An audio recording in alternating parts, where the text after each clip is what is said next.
جنگ احد میں صحابہ پر الزام تراشی کرنے والوں نے سیدنا علی کو بھی نہیں بخشا۔ یہ کہتے ہیں جنگ احد میں سیدنا علی بھی زمین پر لیٹ گئے تھے۔ کیوں؟ جنگ میں کوئی کیوں زمین پر لیٹے گا؟ ظاہر ہے کہ مخالفین سمجھے کہ یہ بندہ ایکسپائر ہو گیا ہے اور جان بچ جائے، خوف کی علامت ہے نا۔ یہ روایت ہے شیعہ کی مشہور اور مستند تفسیر قرآن تفسیر عیاشی میں، جس میں صرف اور صرف احادیث لے گئی ہیں، حضور صلی اللہ علیہ وسلم کے اقوال لیے گئے ہیں یا پھر ائمہ کرام کے اقوال لیے گئے ہیں۔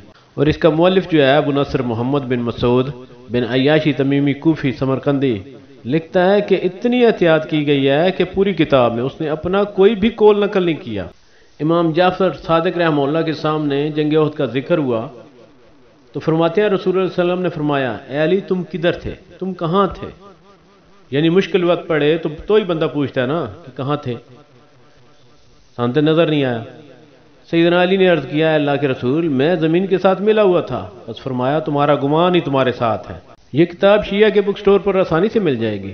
اور جو کہتے ہیں نا کہ اس طرح کے شاہ جو کہتے ہیں نا کہ اٹ پٹو دے اندے شاہ نکل آندے نے، یہ جو کہتے ہیں کہ سیدنا عمر اور سیدنا ابوبکر جنگ چھوڑ گئے تھے، جس احد کے میدان سے تمام صحابہ بھاگے، یہ بے ادبی کا کلمہ ہو تو میں توبہ کرتا ہوں اللہ کی بارگاہ میں، لیکن یہ بات حضرت امام احمد بن حنبل رضی اللہ عنہ نے فضائل صحابہ میں لکھی ہے۔ راویہ اس کی حضرت سیدہ عائشہ طیبہ طاہرہ ہیں۔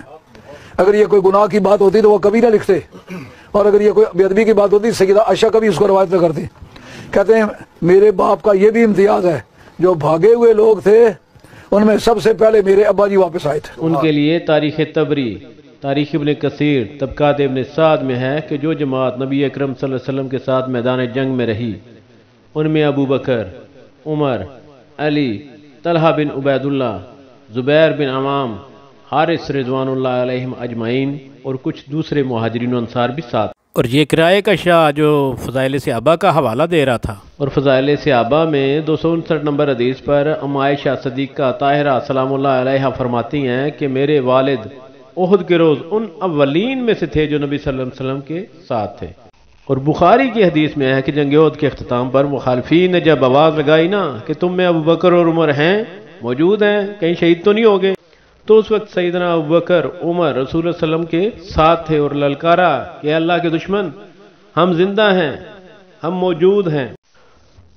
ہمارا تو عقیدہ ہے کہ نبی کے یار بالکل جانثار تھے، اور جو کہتے ہیں نا کہ غلط روایات اور غلط مفہوم کر کے پیش کرتے ہیں کسی روایت کا، تو یہ ان کے لیے پھکی ہے، بلکہ پھکا ہے کہ تفسیر عیاشی میں حضرت علی رضی اللہ تعالیٰ عنہ بھی زمین کے ساتھ لیٹ گئے۔ کچھ صحابہ کرام کے قدم اکھڑ گئے تھے، غیر متوقع حملہ ہوا تھا، لیکن ان روایات پر بھی اعتراض نہیں کیا جا سکتا، کیونکہ اللہ تعالیٰ نے بھی قرآن کریم میں 159 سورہ ال عمران کی آیت اتاری ہے، اور نبی صلی اللہ علیہ وسلم سے بھی کہا ہے کہ ان کو معاف فرما دیجئے۔